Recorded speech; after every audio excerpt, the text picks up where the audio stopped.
and welcome to Monsters, Magic, and Mathrocks. I'm Anna, and I'm going to be your Dungeon Master for this Tal'Dorei adventure. Let's meet our players. I am Tegan. I will be playing Jack. Hi, I'm Ashley, and I'll be playing Bastille. Hi, I'm Josh, and I am playing Nico Blue. Hi, I'm Oz. I'll be playing Adrestea Nimbus. Okay, so who wants to recap last session? Puppets. Not it. Puppets. Yeah, we fought puppets, and they were real scary. Fucking puppets. We did go to the job. We did Yeah. go to the job board and see that it was listed as a job, but we just weren't expecting them to pop out of trash cans and stuff in the Yeah. alleyway. What about a trash can? A good They were old just ambush. laying in the alleyway. Yeah. But we saw them Adrestea saw them twitching. Oh. It's like, hold on, and then attack. Yep. And they kept on getting up. And we did finish our purchases at Gilmore's. Yes. But I don't think we ever really decided who's getting what items. You're getting the goggles, and I think the boots of speed right I now. don't think it's fair that Nico gets 2 items, so somebody else should probably get the goggles if I'm getting the boots.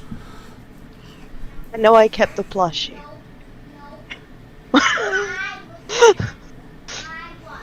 Barbarian. So we'll settle that in RP later. How about that? So we are going to start right where we left off, which is when the last puppet fell and the battle ended. So the first thing I need is Bastille. I need a wisdom save. Oh God! Remember, you get advantage because you do have the plushie on you. Oh fuck yeah! Oh, Did it need to attune though? Because I think we have not. They all attuned. They attuned. Because we did that. We had the lunch. That's Yeah, right. yeah. That's right. I was going to did. say, I know Bastille attuned to it. I was just trying to stir the shit. That's all. Well, Oh no. Oh. I rolled a 2 and an 8. Oh no. What does that give you for your total, though? A 9. Oh. For wisdom? For a save, you have a +1. I'm a +1 to wisdom and a -1 to intelligence. He's strong and charismatic, not Martin. You're doing the wisdom Almost had to save, think about not a it. check. Not a check, a save. Right? Yeah. Yeah, I have a +1 to wisdom saving. Fuck. Oh, man. Oh Someone no. had to think The about. DC was 10. You want me to roll again? Okay. And Bastille was raging, right? Yes. Yeah. Okay. Your rage does not drop. You're still raging. Oh shit. Okay. If I remember, everybody was grouped together except for Adrestea? No, Nico. Nico. Nico's That's right, on because the Nico roof. was fucked up. Yeah, so Nico's on the roof and the rest of you were together. So I don't think I ever got back on the roof though, because I had jumped off and Right. impaled that one. So I think That's right, he's you the did, only, okay. he's the farthest away though, I think. okay. And I Misty thought stepped was up the alleyway. yeah, Jack. That's who I'm thinking of. Jack was down the alley. Yeah. So- I mean, I can go back and look at like where we left off and see where everybody was if you want me I to. think that's where it was. That's Okay. fine. Oh, yeah. Yeah, Nico had jumped down. So Nico, Bass, and Adra are all kind of together, and Jack is down the Oh alley. shit. Oh, this should be good. No, I'm sorry. They're both going to jail. Okay, so Bastille, what we're gonna have you do, I want you to roll a d6. If you get an odd number, you're gonna attack Nico. If you get an even number, you're going to attack Adra. Okay. I rolled a 3. And now, I want you to do a general, like, unarmed attack. Because you're animalistic. Do not use your level up stuff. So I don't, if you got anything. No. Yeah, don't use any of that stuff. Just do an unarmed strike. Do you want me to roll to see if he hits? Oh, yeah, that's what I mean. You're gonna roll Okay. for your unarmed strike. 13 to hit. Oh, well, that will miss. Good. Good. I don't want to hit. Okay. Yeah, go. No. Castiel just tried to attack you, Nico. No. Bass and Nico had a conversation about this exact scenario. And I think Nico said that if the situation arose, did Nico say that he would put Bass down or that he would help Bass out of it? I can't remember how we resolved that conversation. I don't remember either. I don't feel like the conversation was like, if he attacks, you're gonna put him down. I think it was Just don't let me hurt anyone. Make sure that he doesn't hurt anybody. Yeah, Okay. and put him down if necessary. All right, so I'm in melee with Bass, so I'm gonna bonus action disengage. And I'm gonna say, Please run. I'm gonna say, everybody get back. He's gone wild again. And I'm gonna move my full movement 30 feet away, Okay. and that's what I'm gonna do. Okay, Adra, what do you want to do? I'm gonna try and levitate Baz. Okay. You need to roll a con 14. You need to beat a con 14. Oh, Pretty sure you can, but It Please didn't roll work low. on a wizard, but This is a bad day for me. 13 on a con save. he's in the air. Okay. I'm gonna Jack- put him up. How far can I put him up? I'm gonna put him up. 430. How tall are the buildings? I don't know. I mean, they're normal-sized houses type, so The I don't know. Dwarven Forge buildings, I think, are 15, Like 20 50? feet high. Yeah. I'm gonna put him up to the 20 feet so he can't hit Okay. anyone. Okay. Jack, do you want to do anything? my last note was to raise Aura Vitae. So I assume you're getting closer, because don't you need to be close for that? And you Yeah, I do have within to 10 feet, I be think. within 30 feet of everyone. Okay, yeah, so who you step needs up bonus. closer. Alright, Bastille, go ahead and do another wisdom save at Any advantage. dice but that one. Any dice but those. Oh, thank fuck. That's an 18 for a wisdom saving throw. Your rage drops. Thank fuck. Are you calmed down now, Bastille? Put me on the floor. If you're calm, I will. I'm speaking. I'm calm. I'm gonna bring him back down. He is shaking. That'll work. Well, I'm glad you at least seem to be a little bit more yourself. You took a swing at me, Bass. It wasn't on purpose. I know. But, that's something I think we should work on. I'm working on it. Yeah, I'm working. We will help you, you know that. I don't think there's help for this. Maybe not, but we can help you at least make sure that you don't hurt anyone. The whole making him float thing, that was a genius move there, Adra. It seemed like it worked, and I figured it would get him out of harm's way and keep him from hurting anyone else. Can I get my sword out of the puppet now? They don't seem to be moving, so I think it's safe. Yeah, speaking of these puppets, let's gather these up. I've got a bad feeling. I think this may have been a trap. Because Yeah. we got the mining job off of the board, which involved constructs. We got the puppet job off of the board, which involves constructs. Do you think somebody's targeting someone strong enough to take these out?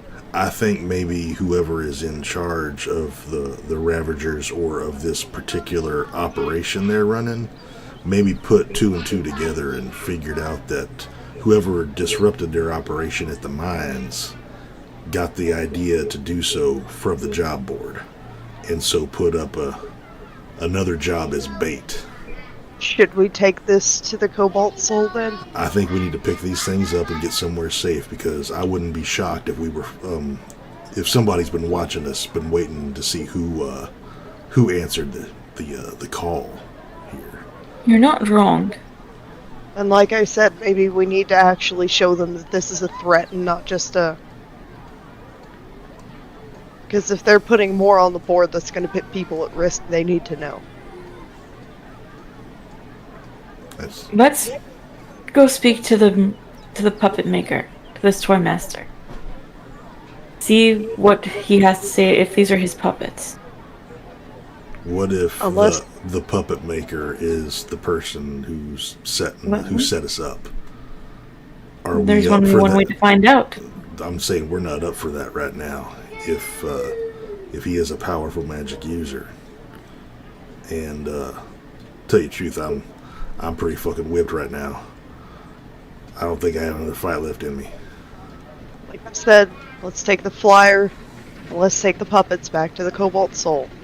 If they tell us that it is a threat, then we will have backup to go deal with the situation. I agree that is probably our best, the best action we could take right now. Jack, I have to admit, I'm probably... I'm sorry. I thought you already did. Go ahead. You're not wrong. I don't know how many spells I have left right now either, so...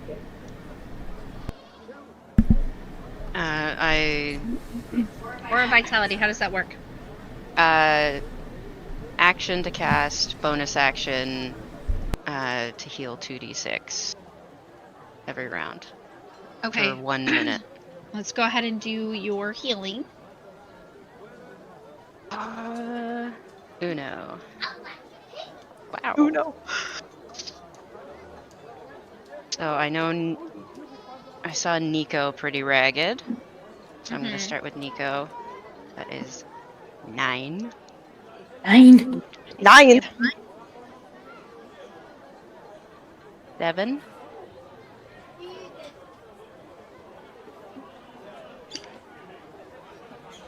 6.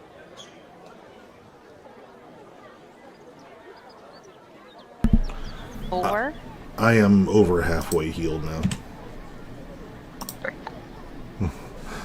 I was down to 11. It was my HP. Ooh. I was real close. Oh god, I'm so glad I didn't hit you. Yeah? I'm going to give my you god. Okay, maybe you don't belong Another in one. dice jail. another 9. That basically gets me full up. I'm 46 out of 48 now. Wow, you're much more health than I do. And Bass was up front. Wow, where did that go? Oh, you...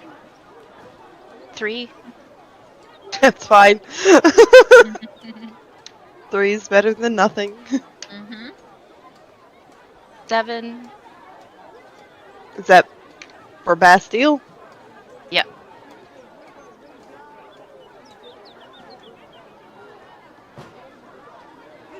Okay. Yeah, he's good. You good? He's 59 out of 63.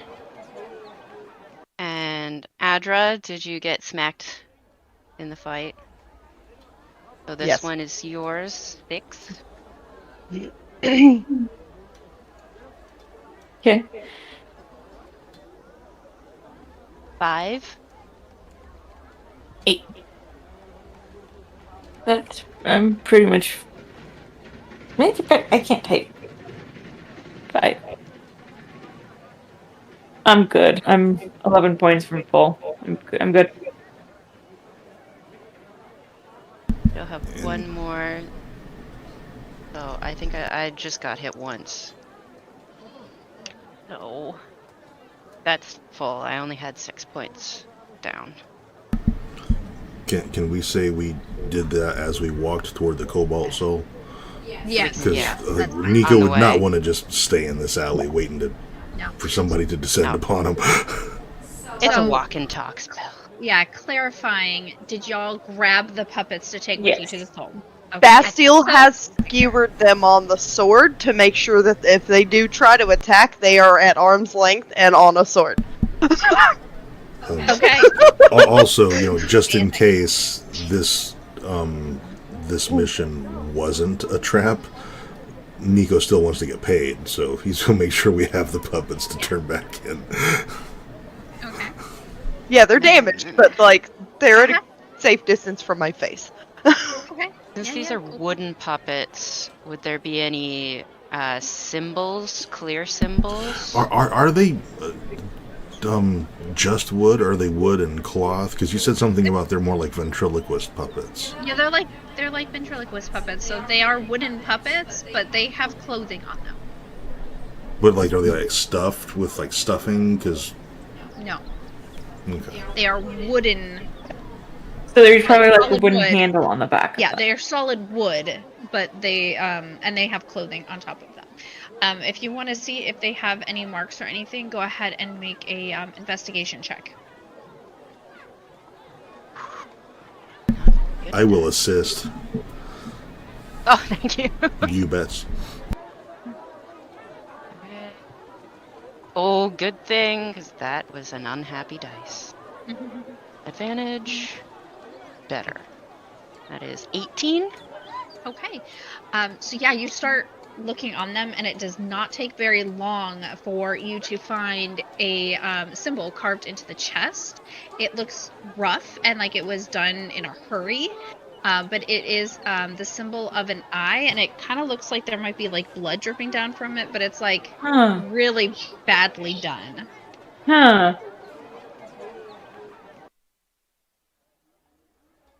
Guys, I found Well, Adra.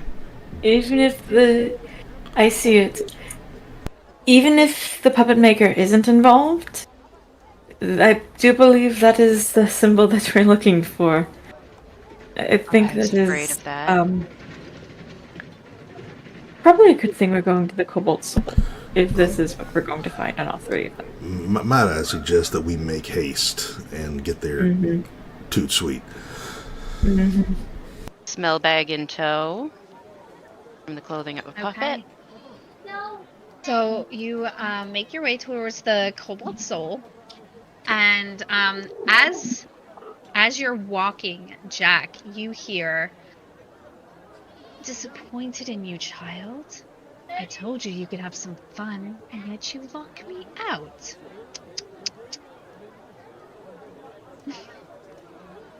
Ew. And it's in your head, so only you hear that. Ew.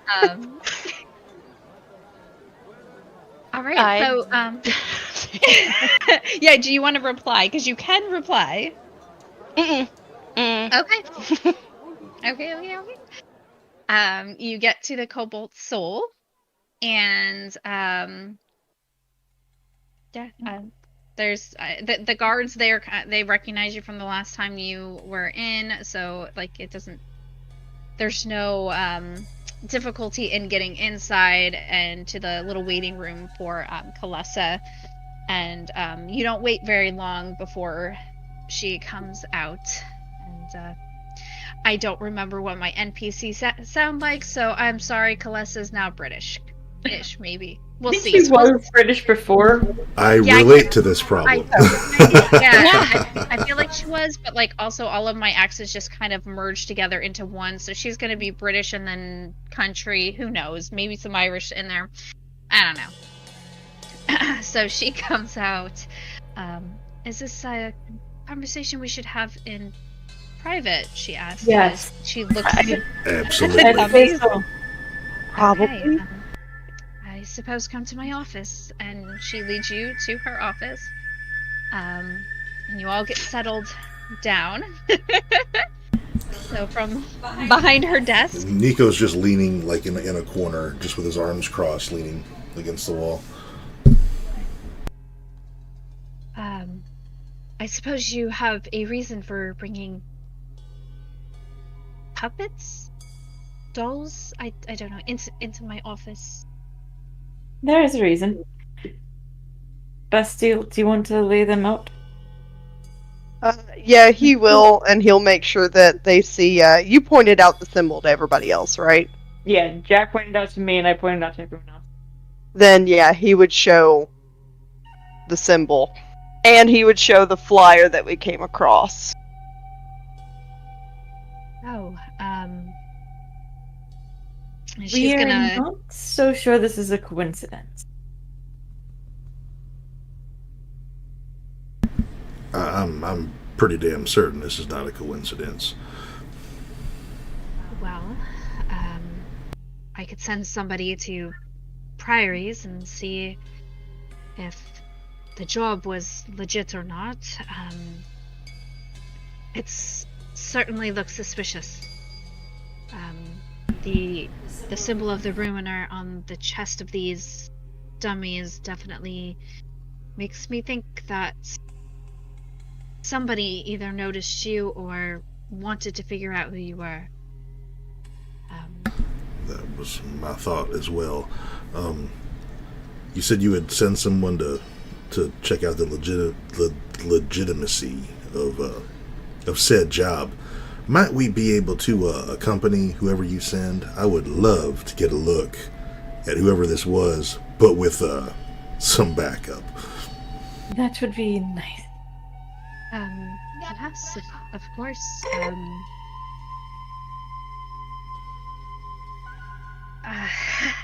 I'm curious too. I need to know if Priory's Puppets is the one who sent them after you, or if the job was a coincidence.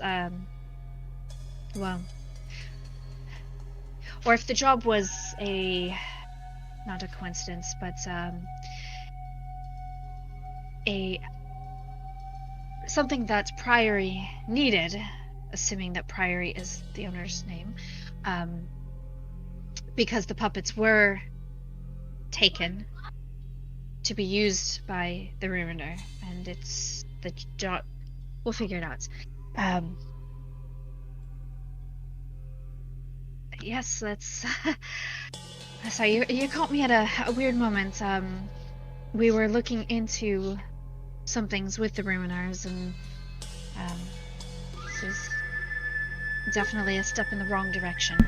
Insight check. Okay. Go ahead and roll an insight check. He's just like, BAM! This sounds sus. 21. Give me a second while I whisper to Nico. If I click into my whispers in Discord, it's going to freeze our frames. So can you send that to me via Facebook Messenger? That's or on right. my phone? That's right. I will text it to you. Okay. I forgot. So, yes.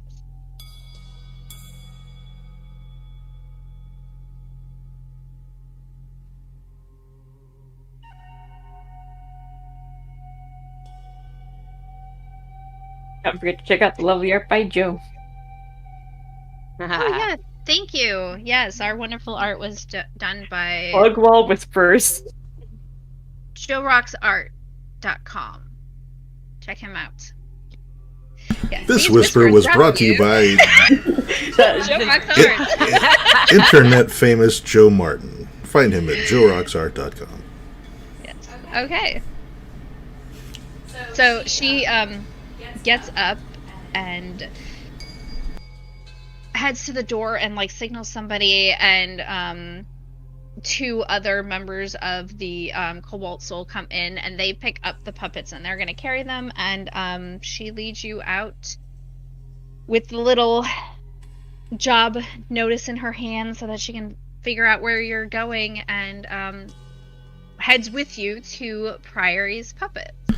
How many Cobalt Soul people are coming with? 2. And her. So you've got 3 total. You have Kalessa, and then there's 2 people who are carrying the puppets. Rattle, rattle, rattle.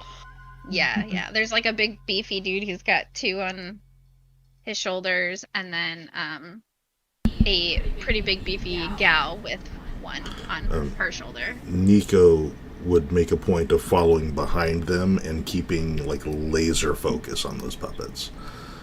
Okay. Next to Nico. That's fair. Ready with the fire bolts and stuff. It stopped them from coming up the last time. Yes. Okay. Yeah, you walk to Priory's puppets. Kalessa leads the way, and seems kind of deep in thought. And you arrive. It's a little tiny like hole in the wall business. There's a couple of puppets on display in the window.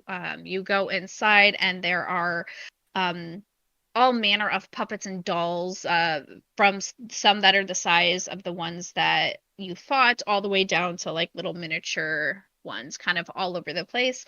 And sitting behind a counter is a elderly gnome.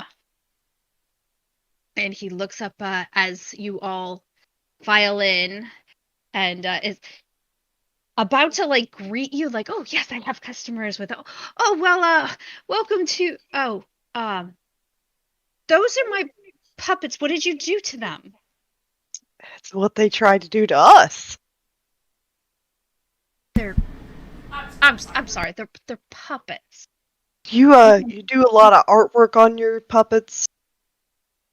My puppets are artwork. No, like putting a little symbol on them to like show what kind of who created them, things like that. Yeah, on the bottom of their foot is my little symbol. You don't put anything on their chest. No, they're usually, those ones anyway, are usually clothed, so you wouldn't see their chest. Well, it's just that there's a symbol on all 3 of their chests that is concerning. How long did you say your puppets have been missing?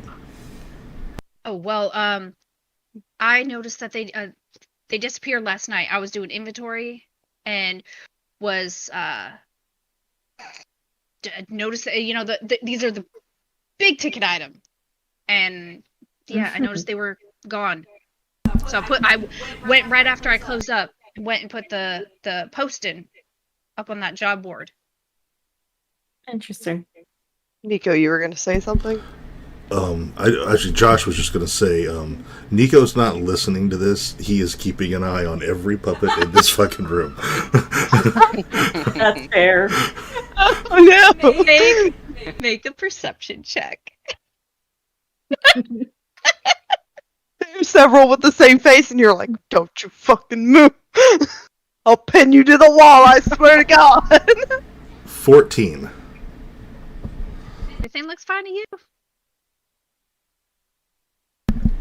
One hand like on the hilt of the sword, one hand in the coat on a knife, just scanning the room. Barely paying attention to this conversation at all. Can I tell if this guy's telling the truth? Make an insight check, and as you're speaking to him, he jumps down off of the little stool he was standing on and comes over and is like, let me see this this artwork you say is on my puppets. And Kalessa nods to the large lady who's with them, and she sets the puppet down onto the ground, and he looks down at it. He's like, that's not mine. I didn't put that there. That is a 12 for insight. 12. He seems to be telling the truth.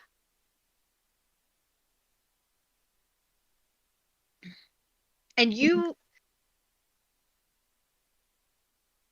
said they tried to do something to you, and that's why you did this to them? They attacked us. actually. They attacked you. You ever heard of a construct? No. It's an inanimate object that's brought to life and given an order. So this, and he's gonna tap his finger aggressively on the symbol, like, you son of a bitch. He's gonna be like, this is probably the whole reason why they came to life in the first place. I want Adra and Bastille to make persuasion checks. Persuasion? What Okay. while they're rolling, what are the Cobalt Soul people doing? Are they like staying back and letting us do this interrogation, or are they seem kind of just let us? They're letting us handle things. The two monks that were brought to carry the puppets are staying at it. The guy has still got two on his shoulders. The girl just set hers down on the ground and has stepped back. Kalessa has kind of spoken here and there, but is kind of allowing you guys to take to do it. And with that perception check from earlier, you notice that she's paying attention to how you do this. Got a 13. 13. 18. Okay. So you see him kind of hum and haw, looking at them, and well, I kind of wanted to get my my puppets back in a fashion that would allow me to sell them, but technically you did do what I asked you to do, and I'm a man of my word. So, and he goes back behind the counter, grabs a bag, holds it up. Here's the reward. You did bring me back my puppets. Hold on. How much are each of these for you? Oh, well, what I sell them for and what they cost me are two different things. There's a lot of technique and years of experience that go into these. What do they cost, usually?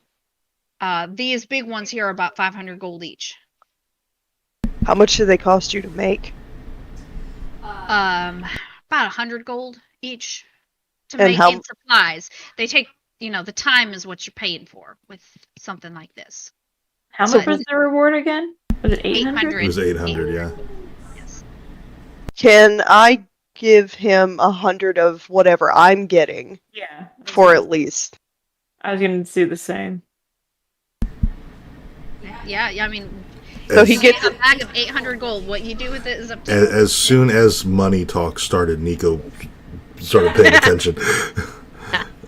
Bastille's gonna make it clear that he's gonna give 100 of, if 100 of that is his, he's gonna give 100 to back to the puppet master for his work.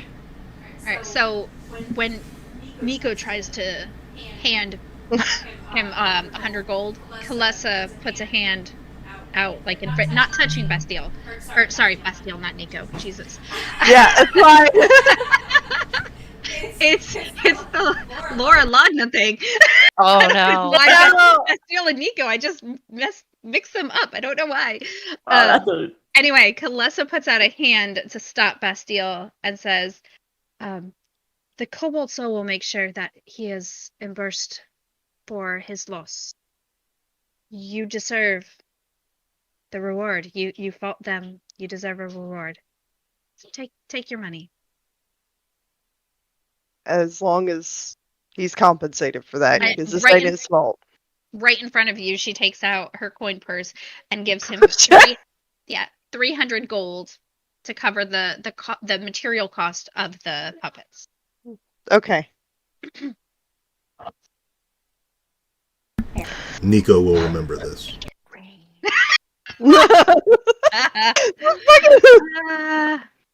Telltale game series over here. Well, these are useless to me now, so I don't know if... And he kind of looks between Adra, Bastille, and Kalessa, not really sure who's in charge. So I don't know if you need them for evidence or whatever, but you're welcome to keep them if you need. otherwise, I mean, I guess you could just throw them in the trash. They're not really salvageable. The only thing Bastille will do is take a piece of paper and, like, whatever he has to write with, and do a rubbing of that symbol if it's not flat, so that way he gets an exact carbon copy of what it looks like. So it's like the chest is like a solid thing of wood, and it looks like somebody took a knife and carved the symbol in. It's hastily done. It's not very good. You can barely even tell that it's an eye, and it's only because your knowledge of the ruiner from your previous investigations that you even know that it's a bleeding eye to begin with, because it doesn't you see an eye, but the blood coming down from it is not done well. It just looks like an eye with scrapes down from it. It's terrible. But yes, you can very easily obtain a rubbing of that, no problem. And Kalesa signals to the monks to pick that one back up to take back with you. Well, if there's nothing else, perhaps we should retire back to my office to continue the conversation. Yeah, that sounds great. One moment. Mr. Priory, is that his name? Priory? Yes, I'm sorry. I didn't introduce myself, but yes, Priory. How much for one of the little ones? Oh, well, we have, and he pulls up just a little, like, 3-inch tall wooden doll. It's not articulated. It's not painted. It's just carved, but nicely carved. He's like, we have a line of dolls this size that are 1 gold each, and then prices go up if you want it painted. The same size painted is 1.5 gold. And then, it goes up. What are you looking for, something in particular? I'm going to take 2 of those little ones, and I would like them painted as detailed as you can at that size. And two little boys are going to come in and pick them up here probably in a couple of days. Okay. Anything in particular? Like, I've got... so he shows you the ones that are already painted. And he has a line of, like, there's a juggler, there is a tiefling sitting cross-legged with some cards in his hand, and there is there's a magician with, like, a fireball sitting in his hand. There's, like, a whole line. There's a baker. There's one of those push the button and the puppet collapses thing. No, they're just solid wood. They don't move. Like, they are carved in a pose, and they stay in that pose. It's just solid piece of wood. But, like, basically, you got, like, the Mighty Nines there. I was gonna say, yeah. Cute. And then there's also, like, some generic stuff. Like, there's a baker with a chef hat holding a pie. There's, like, cats, there's dragons, whatever you want. He's probably got something. He's got a very large collection. Nico's gonna give Priory a detailed description of a pair of twin half-elven boys, and gives him a description of Orestier and Alistair. Okay. So you want me to make something that looks like them? Yeah, something that a reasonable likeness. It doesn't. I mean, they're very small, so. I understand the detail might not be entirely there, but something reasonably close. I think, and he picks up two dolls that look almost the same. They have the half. They're unpainted. These ones are unpainted. They have the half elven features. One is wearing a cloak and holding a dagger, and the other one has a bow and arrow slung on the back. And it's like, I think these might work. Cute. Josh knows who they are. Does Nico know who they are? Make a history check. Yeah, I'm fucking great at this. 7. I love. Nope. unpainted and that small, nah, it's not ringing any bells. I think that'll be perfect. And if he ever finds out who they are, he's going to be pissed. I know. Kind of why I chose it. That's amazing. But they're unpainted, so he's going to paint them with the description that you gave.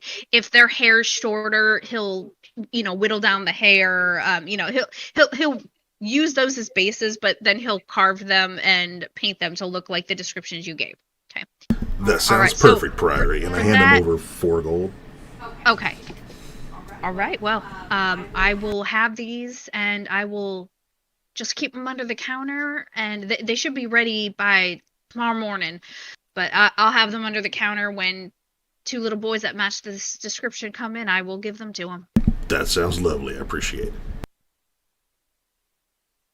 All right. So, purchases finished. Kalesa will then lead you all back to the Cobalt Soul. When you arrive at the Cobalt Soul, the 2 she steps off and talks to the 2 members of the soul who came with you, and they disappear with the puppets, taking them with them. You all get led into the Cobalt Soul and into Kalesa's office, and she sits behind her desk, gestures for y'all to sit if you would like, and then sighs heavily and looks up at you. Well, this is concerning.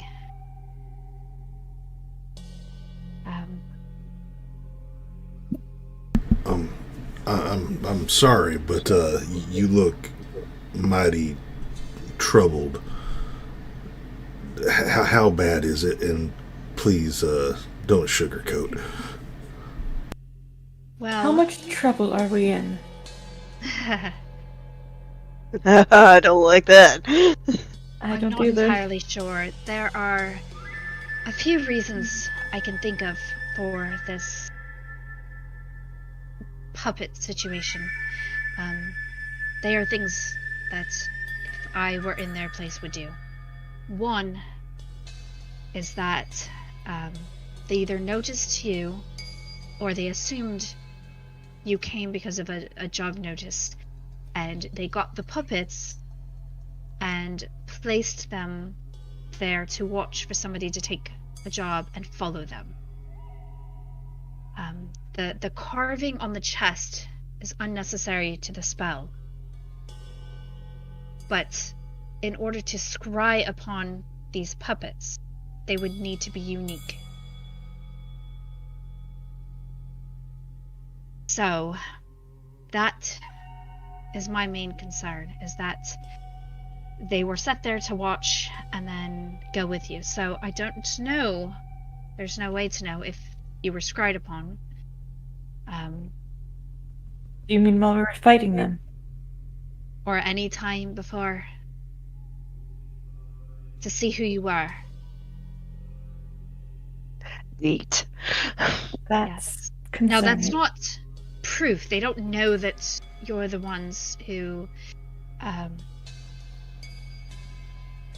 Give me a moment, forgive me. And she gets up, steps out of the room for like 2 minutes, and then comes back.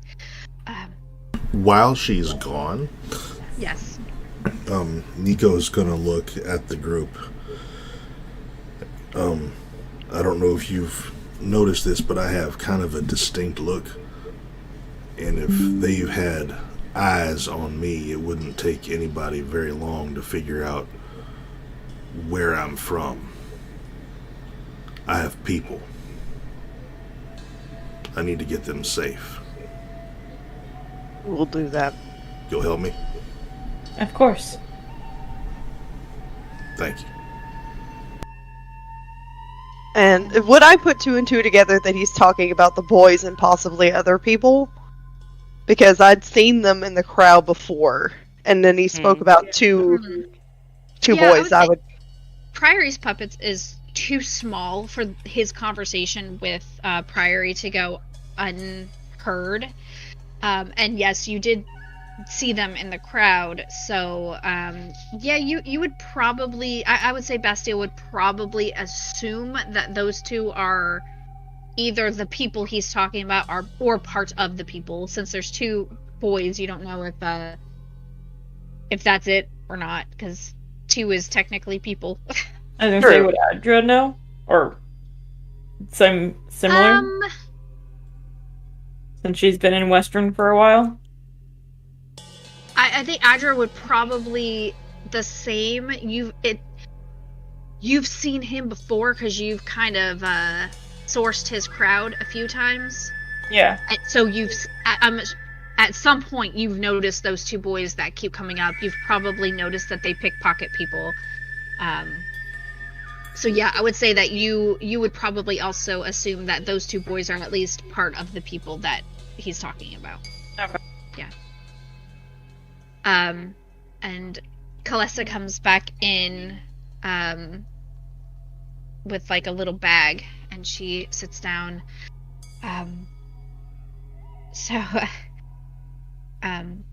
Assuming that now they know what you look like, we need to make sure that they can't continue. So I have some loner pieces for you. I will want these back at some point. And she looks at Jack. I suppose I only need 3 of them now. And pulls out the amulet of proof against detection. And she's got 4 of them, but she notices that Jack is wearing one. So now she hands one to the rest of you. These are temporary. When the threat is gone, I will want these back. Understood. Hey! Are we all a team? I don't think we have much of an option anymore. They know you're here. Perhaps it wouldn't be a bad idea for you to get out of town for a little bit? Until we can figure out how much they know or what to do. And Nico, your friends? Send them a message. How? Actually, I have something that can help with that. Let me actually get the feature that gives me that. What I want you to do, or what they can do, is we're going to have that you write. If it's more than one person, do they stay together? I have a small community that I help take care of. There are, then let me look and see how many people there are here. The Cobalt Soul has now adopted 13 orphans. There are 6 people that. Is there one person they check in with regularly? Other than me, there's an elderly woman. Goes by the name Grandma D. We can, before we leave town, since we have these, it should be safe to visit her. You can have her write her name down in my Book of Shadows, and I'll be able to send her messages I'll be able to send to her regularly. Only 25 words, but we can let her know you're safe, and we can find out how everything is going here. Assuming they stay here in Westruun. That sounds very acceptable. Thank you very much. Of course. It's all kind of our fault that they might be in trouble. I can I know also, we can't be. Sorry, go ahead, Jack. We can't be spied on, but we can be spied on. We shouldn't. I don't know if we should visit. You can't be magically perceived with these amulets. So the scry spells and things of a similar nature will not work if you're wearing one. If I may, I know what Jack is talking about. Saying regular spot. If somebody, followed us It's here watching. or something. Okay. You're right. Is there, and I apologize to everyone, this is going to spell real bad. Is there an access to the sewers from this building? Yes, actually, in the training yard out back. Then, no. then I can get us there without an issue, but we're going to have to wash. Oh God. It is what it is. I can also, if your people stay together or are mostly together, if you provide me with a description of each one and where they stay, I can have a monk check the area regularly to make sure nothing comes of them. I appreciate that. They will not be staying at their present location long. I'm going to ensure that they have safer lodging for a little while, but I'll let you know where I send them to, and if somebody could look in on them there, that would be much appreciated. Absolutely, of course. I do have a job out of town if you are interested.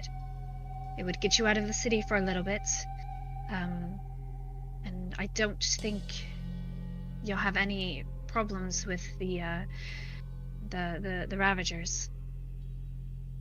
It's up to you. I think it's a good Right, no. idea. It's a good idea. Okay. So Other fucking chair. I'm not the one having the malfunction today. Yes, I always have malfunctions with this fucking chair. I love it to death, but it's my just like, old I just chair. go, Yeah, my old chair. I would just be like. I feel that so hard.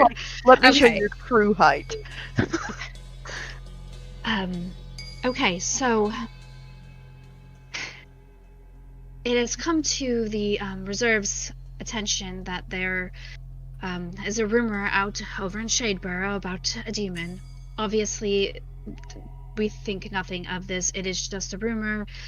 People like to create rumors about this area. No. However, Ma'am, yes, it's me. I'm sorry. What?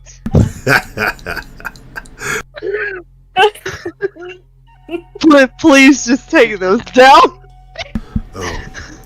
What do you mean it's you? Take a good look You- at I'm Started the rumors. no! the one that walked out of Shadeborough. You walked out of Shadeborough. Yes. Huh. Okay. People don't generally walk out of Shadeborough, but that I've does. been informed. Yeah, that does make sense now. Yeah, I see how people would think a demon came out of. We knew that there was nothing to the rumors. We had to investigate them, though. That is part of our job. So I did send a sentry. The problem is that we haven't heard back from them, and it's been a number of days, and sending spells have No. not been returned. I started it, then I'll fix it. It's I don't Probably. think it has anything to do with you. it's probably your sentry is dead. Are we on a Entirely search and possible. rescue mission or a search and retrieve? So, I am after information. I want to know. I do assume that they are dead. We can't scry upon them. Sendings do not go to them. So, they're either dead or incapacitated magically in some way. If they are alive, by any chance, obviously, yes, we would like them brought back. We assume they are dead. What we would like to know is why they are dead. Is this just a wrong place, wrong time, and they were killed, or is something else going on in the area? What is They the should name? have. Yes, sorry. What is the name of the sentry? So we sent a pair. Give me a moment to bring up fantasy name generator, because I don't know why I didn't think you would ask that.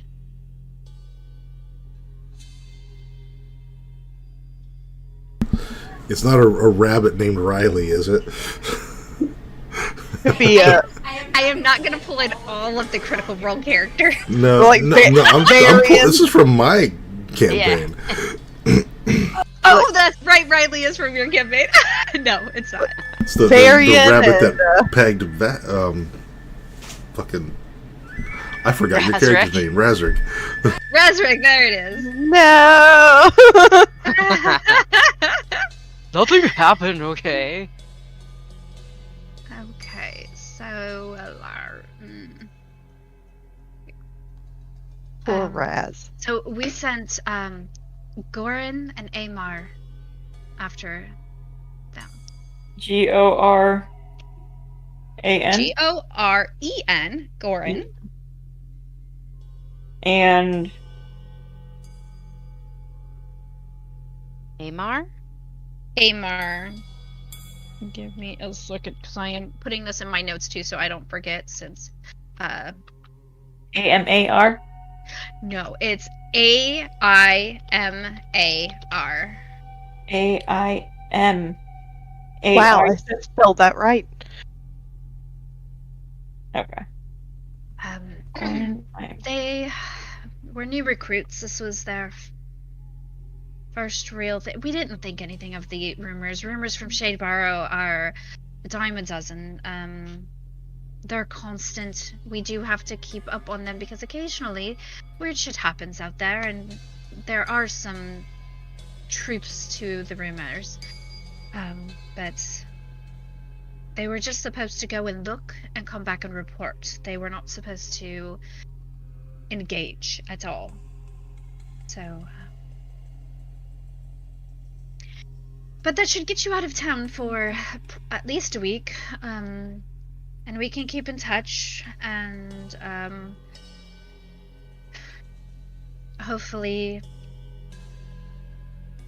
I have maybe something else to offer you, or yeah, I don't know, something so that you can come back without there being so much uncertainty about the danger that you're in.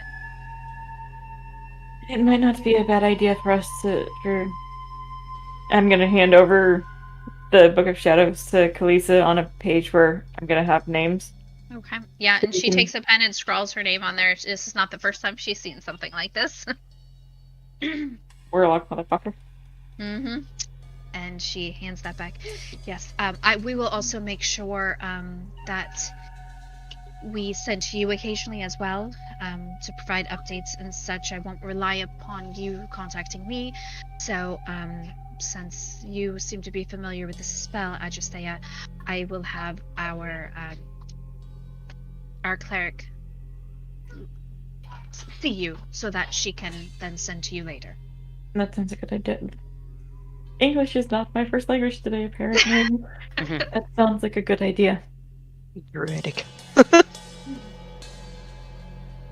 Okay. So, I mean, primordial, but... Yeah, primordial. So, hopefully, this job is an easy find out what happened and report back. You are leagues above Goran and Amar. They were new recruits just out of training, so I think you shall fare a bit better. This is technically just a go find out what happened to them and bring back the information for me. However, if it is a situation that you think you are up to task for, you are welcome to engage. I trust you to know your own abilities. The rewards you receive when you come back will reflect upon whether you give me information or if you've taken care of the problem.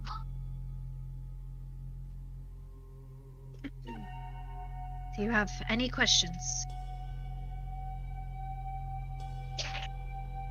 Can you make sure you take those flyers down?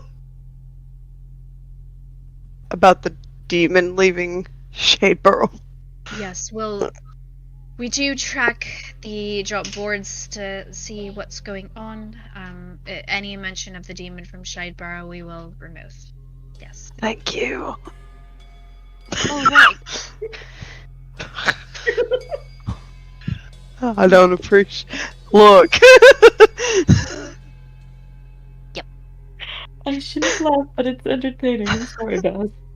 I'm a tiefling, not a demon. Oh, and Yes, I forgot but- to ask last time.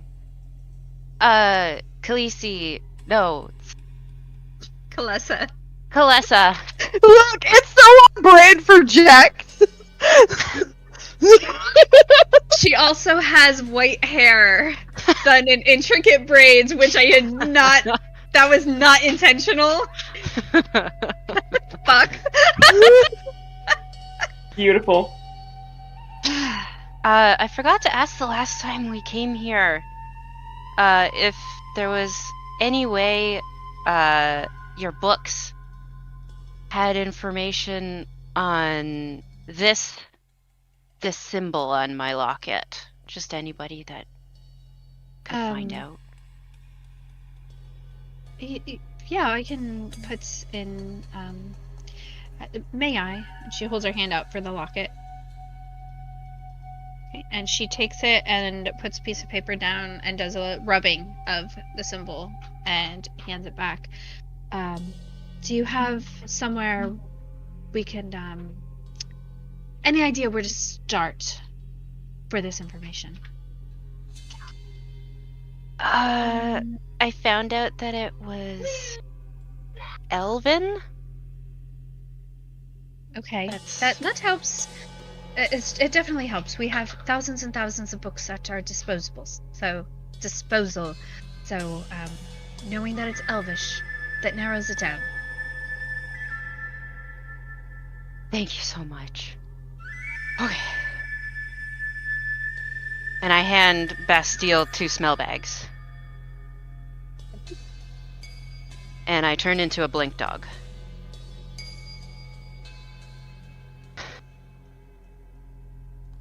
Okay. Shall I show you the sewers now? Yeah. Yeah, I think we're about ready. Jack, are you certain that's a good idea with where we're going? I mean, the smell is going to be atrocious, and dogs and smelling. Even worse for a dog. It's going to be quite unpleasant. Right. Anyway, yes, follow me. And Kalessa stands up and leads you from the office to the back. The back is fenced in with pretty high fences. And it's a training area, and the sewer access is in like a small like cusp of trees that look like they were planted specifically to cover this unsightly manhole looking sewer entrance thing. So she takes you back there, she unlocks it and opens it up and says, I do not envy you this journey.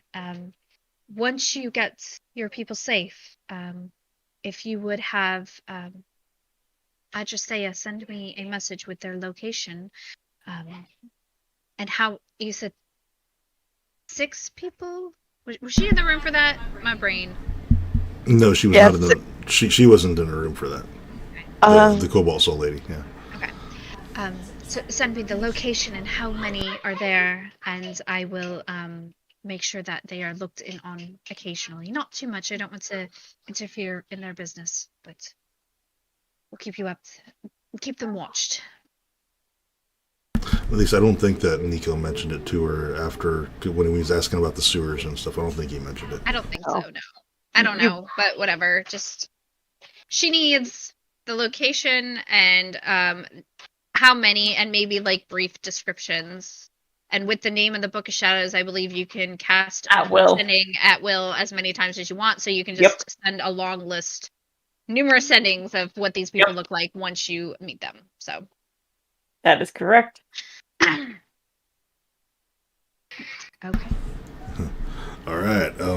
I'd say hold your breath, but it's going to be a long walk, and don't think any of us can hold our breath that long. Oh, yes! I don't have to breathe. Air Genasi! God I damn it. I bark at Bastille before I lose all sense of smell. Okay. So you descend down into the sewers, and it smells just as bad, maybe even worse than what Nico let on.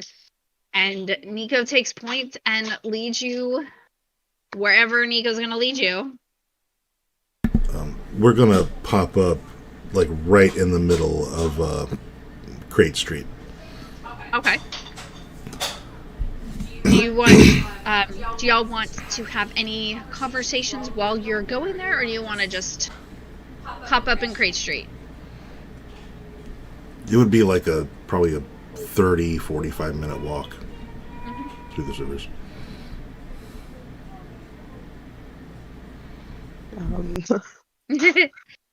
Yeah, I mean it's an uneventful walk. You'll get there no problem because Nico is very familiar with the sewer system here.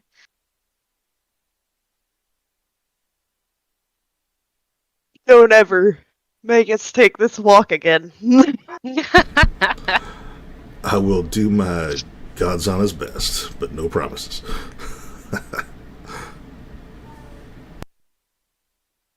Jack sneezes. Right, so... and blinks to the front.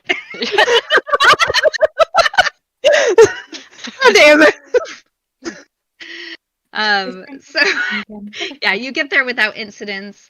And Nico, you're in the front and you're the one who pops out in Crate Street, so because it's you popping out, it does not cause a commotion with everybody there.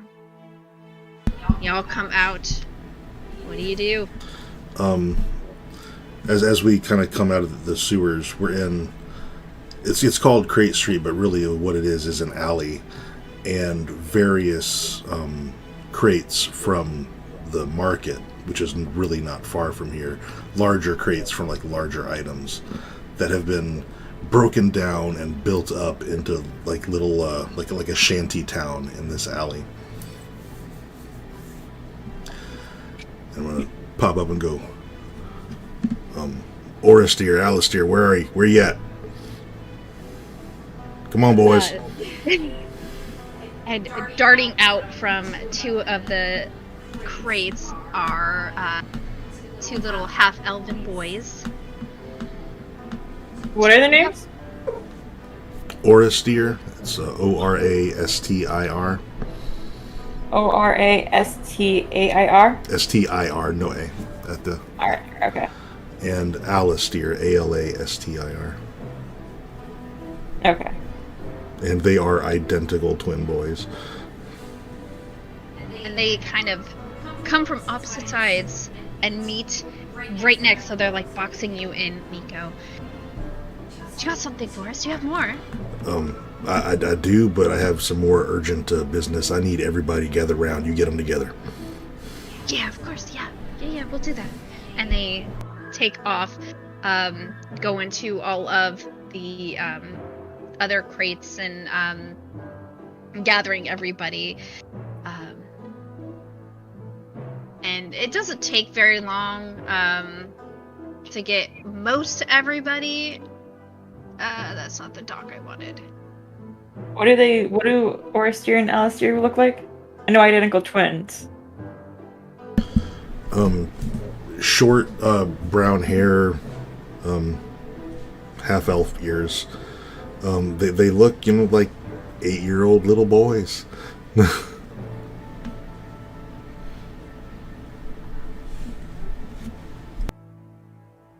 Fair skin. So they're Darker tan. skin. See, everybody comes except for Mauricia.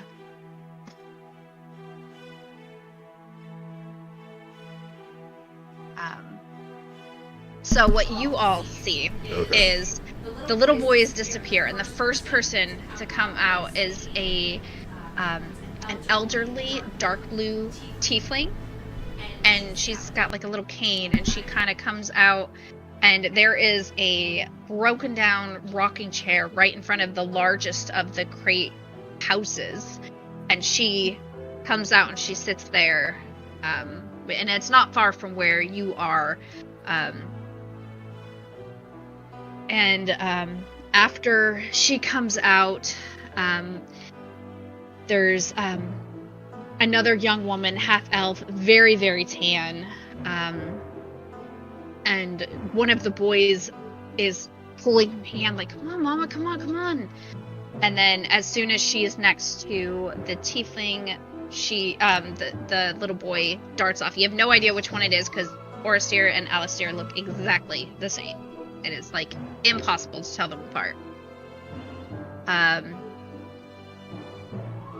The commotion causes a well-tanned and wrinkled halfling to come out with a woman to come out with I'm reading two lines at the same time. No. There's a very tan and wrinkled halfling on the arms of another halfling who's very, very dark. Jesus. I was not expecting you all to come here, so I'm trying to read the descriptions as I go. The older halfling is pushing a chair with another halfling in it who is very, very dark skinned, also fairly wrinkled, and they go out and set up next to the big crate house. And then a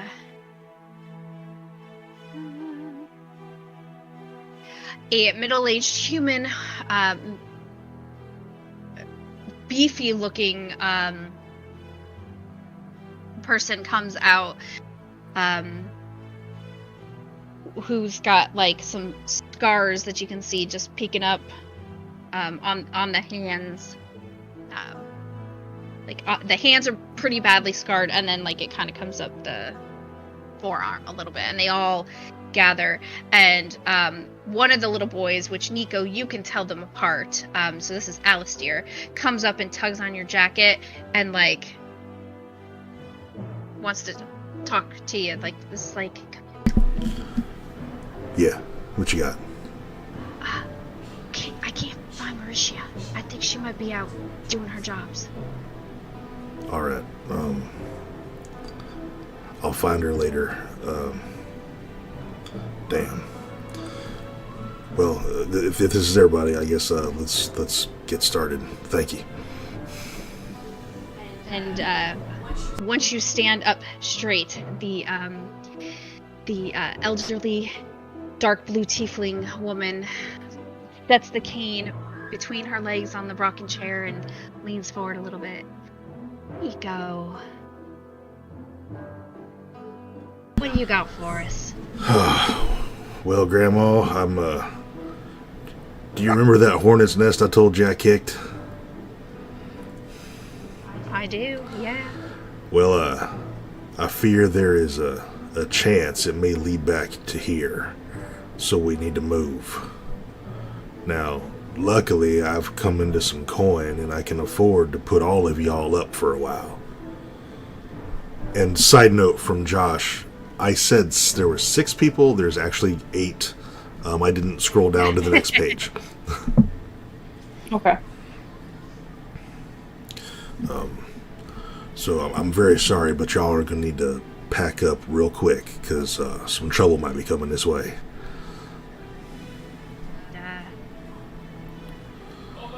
How long do you think we're going to be gone? Hopefully not more than a week or 2, but I've got enough money to put you up for a long while, if needed. Okay. I'm going to have to go away for a little while. Hopefully it doesn't take long. But, and he looks down at the boys, and he goes, I don't know how long I'm going to be away. So you two are going to need to look after each other and not get in over your heads. Don't take on any shenanigans that are going to get you into more trouble than you can handle, because I'm not going to be here to bail you out. They're both like, of course. Yeah, we're not going to get in trouble. We're... Don't bullshit a bullshitter. Just listen to what I'm telling you. Okay. And he's going to peel off. I'm assuming we divvied up the 800 gold. You could have. I mean, you were in the sewer for like 30 minutes. You easily could have taken that up. He's going to take like 150 of that and give it to Grandma D and be like, "This is to keep you in safe lodgings." A member of the Cobalt Soul is going to come by. When you give her the bag, she grabs your hand. Now, you did take some for yourself, right? I'm keeping 50 for myself. Okay. You give too much. Well, always. Just take it this time, Grandma, please. I will.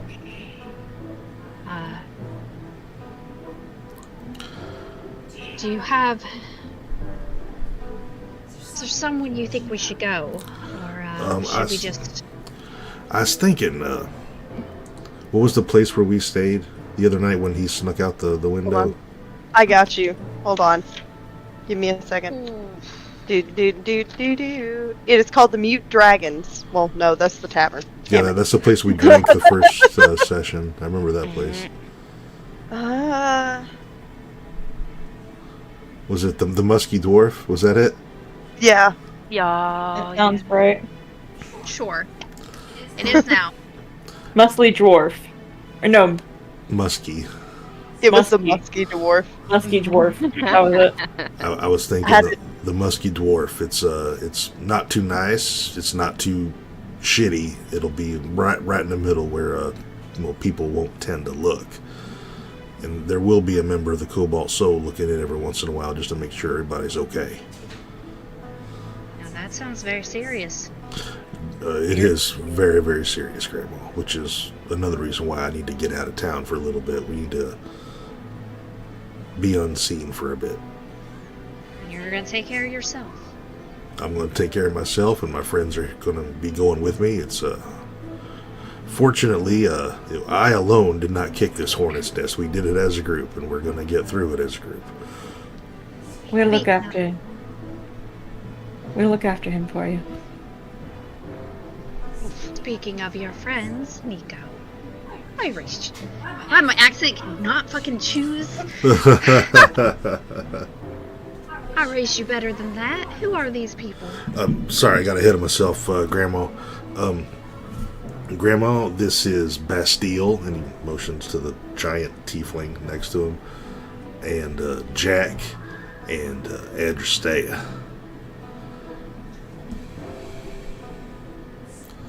Pleasure to meet you. I am Grandma D. This here's my boy. He's been taking good care of all of us for a very long time. And she rocks herself up, and she looks frail, but like she stands up very easily. It's not like difficult to get up. She takes her cane and she walks over to Bastille. Oh. He is significantly shorter than Bastille, but she looks up at him, and it feels like you are being looked down on. Like she has a presence about her. You look like you could take care of somebody. You take care of my boy. Yeah? I'll do my damnedest, and if I don't, then I'll go down swinging with him. That's all I can ask. And she goes back down to her rocker and sits down. Alright. No pressure. Sadly, I have a little bit more bad news. We're going to have to go to the Musky Dwarf through the sewers. Oh, that's... Well... Not all of us can go through the sewers. And I know. I can carry whoever can't. That was going to be my request, Bastille, is we've got someone who has a little bit of trouble walking. So I'm not gonna make them walk anywhere that's not gonna be safe, and I'm not gonna let them go by themselves. So, I'll carry them. You just gotta hand them down to me. All right. Well, everybody gather your shit. And, I guess we're going in the sewers. And she stands up again and heads. As she stands up, the crowd, like, they're kind of like, they've been murmuring to each other, but they're mostly like, when Grandma D speaks, everybody listens. And they disperse and go into their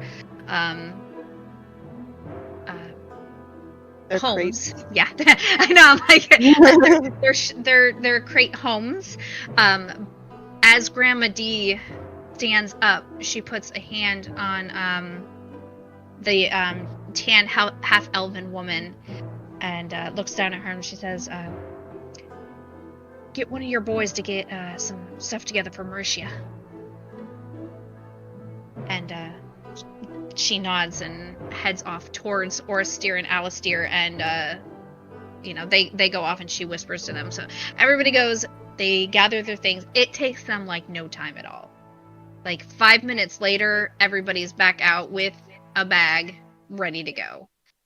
They know how to scoot. Okay. They know how to hustle. And yeah, so everybody is okay going down except for I think it's Bixby, right? Bixby, the very dark halfling. He is in a wheelchair, but it's like a homemade rudimentary wheelchair that they have kind of pieced together. The chair will fit down because he's halfling. He's small. So the chair will also fit down. So somebody can carry Bixby and somebody else can carry his chair so that he has a chair where they're going.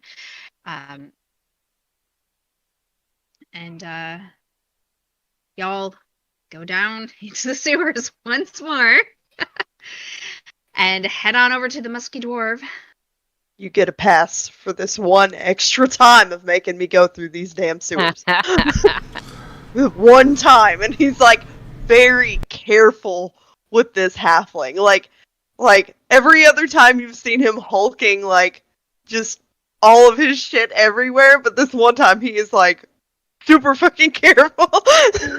I'll carry the wheelchair since I'm one of the the second tallest member. The wheelchair is not heavy. It's it's like a wooden chair with wheels that have it's not and it's not like a wheelchair. It's almost more like a chariot. But think of a chariot, but designed to push a person, and that's what this chair is. A person the size of a halfling. Yes. Yeah. Which makes a a huge toddler. difference. Yeah. I mean, you could have made it a Blink Dog backpack. I just... Oh shit, that's right! Yeah, you just said this whole thing as a Blink Dog! Do they even know what that is? I was just sitting there wagging my tail the whole time. Grandma D just, I guess, assumed Nico introduced a dog. Well, I feel like Grandma D is smart enough that she knows that dog is probably not a dog. It don't look much like a dog. Yeah, and Nico actually was, I don't know, just absent-minded. And this is my friend Jack, who is a dog, but is also a human person. I just didn't mention it. Little distracted given the circumstances. It makes sense, yes.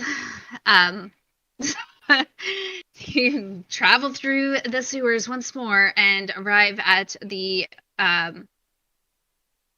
musky dwarf or whatever. I forgot the name of it. Jesus.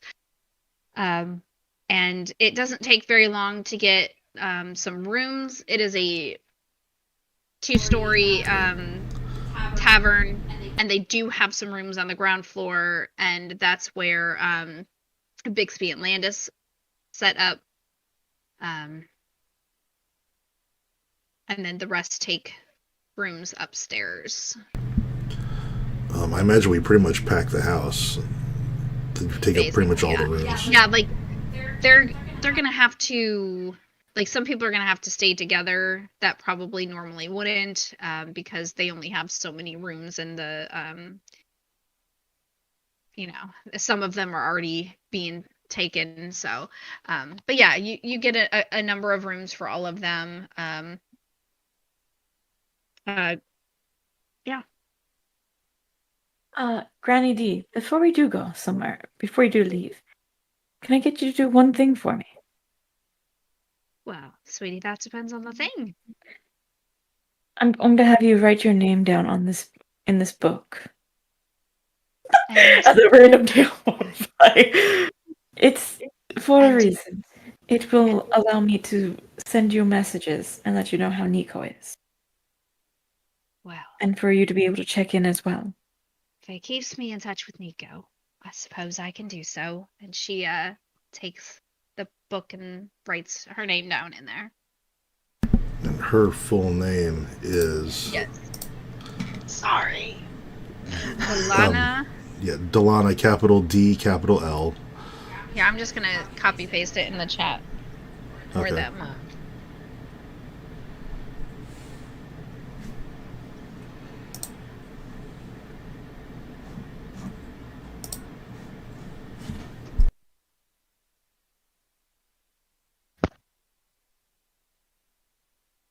Yeah.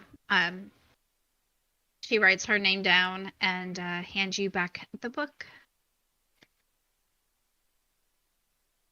But then you look, maybe you won't have to have it in here for very long.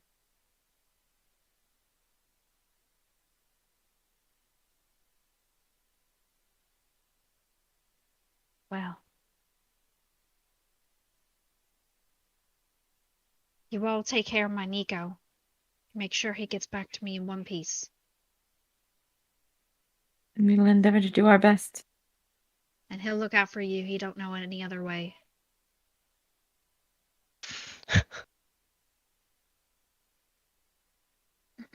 I'm gonna whisper to Nico, your grandma's a little intimidating.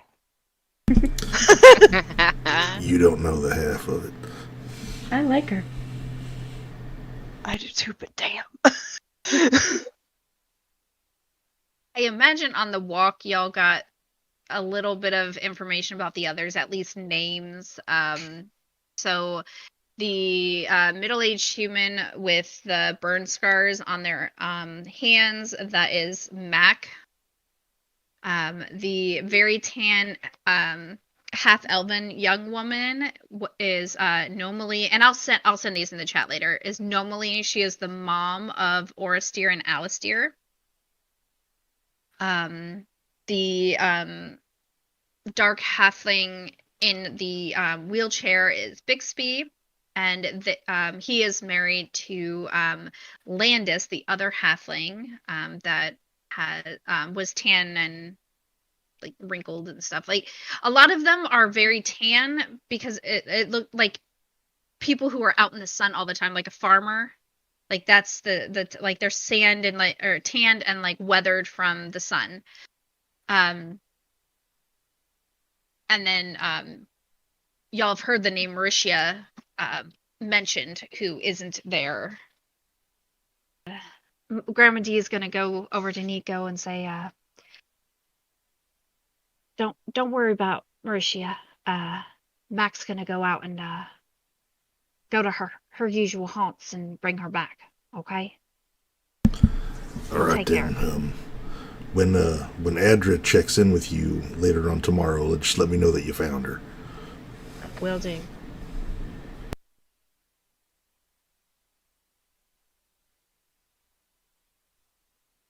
So about this time is, gosh, I'm trying to think of what time of day. You're probably pushing towards evening. So I don't know if y'all want to get out of the city first or if you're gonna stay the night here. That's up to you. Bastille would want to go ahead and try to get out of the city. Yeah. The longer they stay, the more danger other people are put in because of them. Okay. if they're seen leaving, then there's every chance that if they're going to send any more constructs, those constructs are not going to be in the town. They're going to be outside of it. Okay. So now are you going to walk to the edge of town, or are you gonna duck back down into the sewers and pop up closer to the gate? Might as well. I'm actually inclined to walk through the town and let them see us leave. Fair. That's fair. Yes. All right. So, you all walk out of town. It doesn't take terribly long, but you've been doing a bunch of stuff today, so by the time you make it to the gates, the sun's already going down, and you can push out through the gates and probably get another hour or two before it gets real dark and you're going to need to set up camp. Unless you want to push into the night. It's up to you. It's good to travel at night, if that's what anyone's worried about. Well, we've got to remember all of our spells for people that do have spells need to be replenished if we're planning on running into any trouble. So, if we do travel,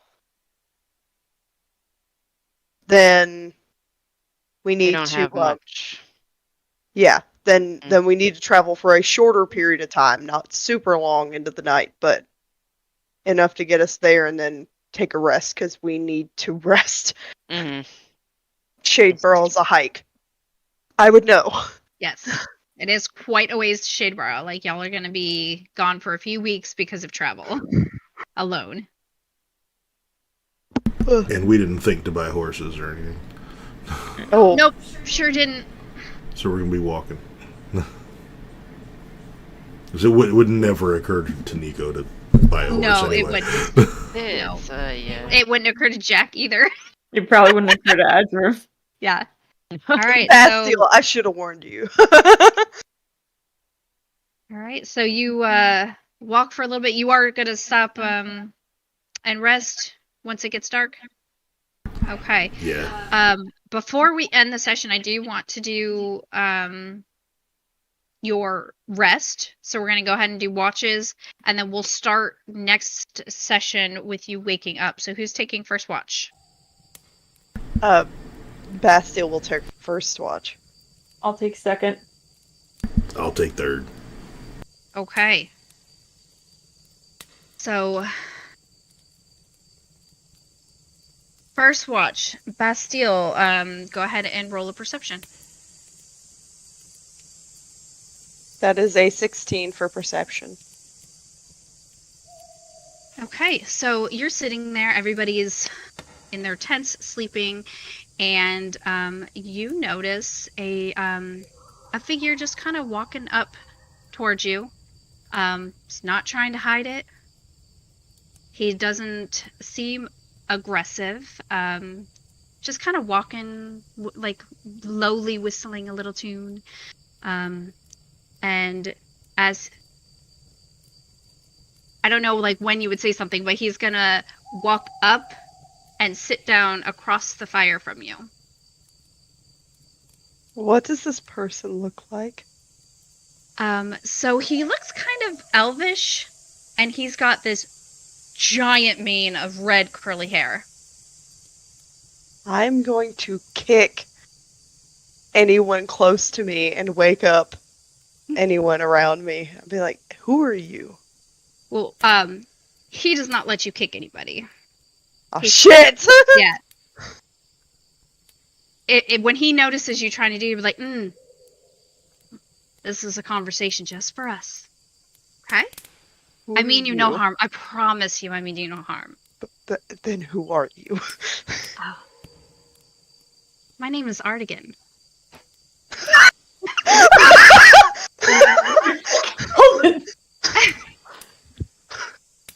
I have an offer for you. You have been doing a wonderful job taking care of my dear little Adra there. So, I have a gift. As long as you keep helping her, I have a gift for you. It'll, give you a little oomph when you're fighting. All you have to do is keep taking care of my girl. That's all. You know I intend to do that without a reward. I do. That's why you're getting the reward. Okay. You think I would just give a reward to anybody? He knows who this is, right? Like, what his title is? Even though he introduced himself as Artanian, or Artigan, he knows that this is... I don't know. I don't know that Bastille would know. Because the Moonweaver wasn't there. That was not someone that he would have been familiar with.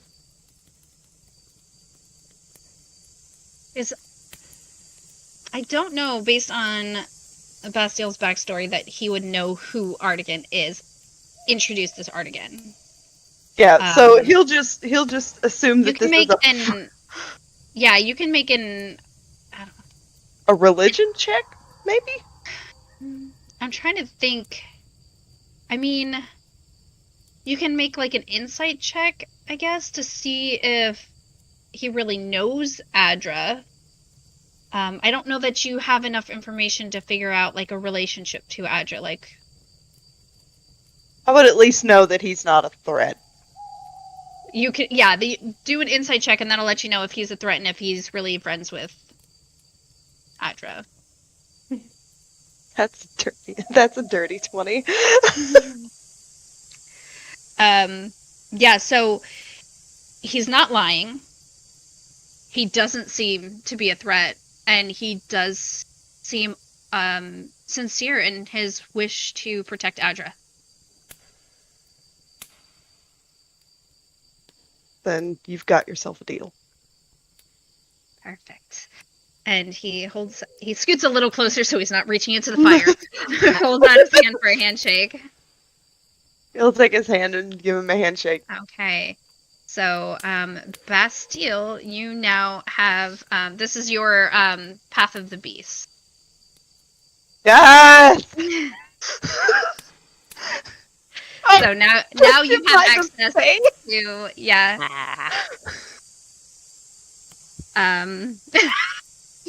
and as soon as you shake his hand, he just disappears. And then, like, the leg that he'd been trying this whole time to kick out and kick Andrastea immediately flies out and nails her right in the side. Like a horse. Bastille, the fuck? Do you know anybody with really bright, vivid red hair? Yes? Named Artigan? Oh, yeah. Yes? A gesture to the empty space! He's gonna be like, that was all right here. I understand completely. Yes. He tends to do that. A lot. He'll notice that his claws have changed. They've gotten sharper. And that his frame feels more limber, and he's just like, oh shit. Why?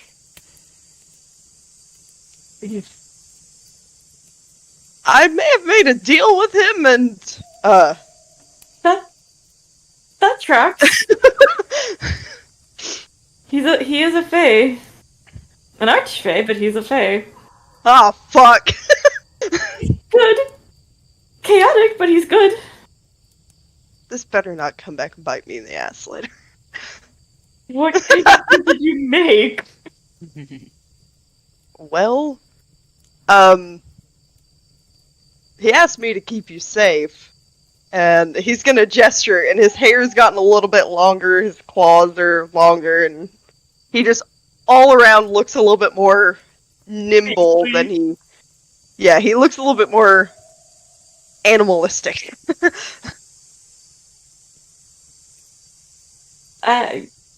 That kind of tracks for Artigan. He means well. He just goes about it in interesting ways. Having someone stroll up to you in the middle of the woods is Again. not, Jesus Christ, I almost punched an archfey.